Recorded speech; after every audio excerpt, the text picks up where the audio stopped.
How to fix Instagram login problem. Hello guys, welcome back to this new short tutorial. I'm gonna show you how to fix Instagram login problem easily and fast. First thing, open the settings. Scroll until you find the apps manager. When you find the apps manager, click on it, and now right here on this page you will find all the apps that you have. So after that, scroll until you find the Instagram app right here, and then click on this option to stop the app, and then go here to the storage or the internal storage. Click on clear data, clear cache.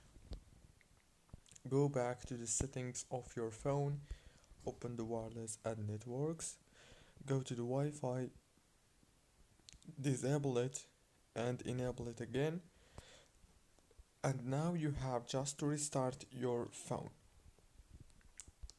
Don't forget to like, subscribe.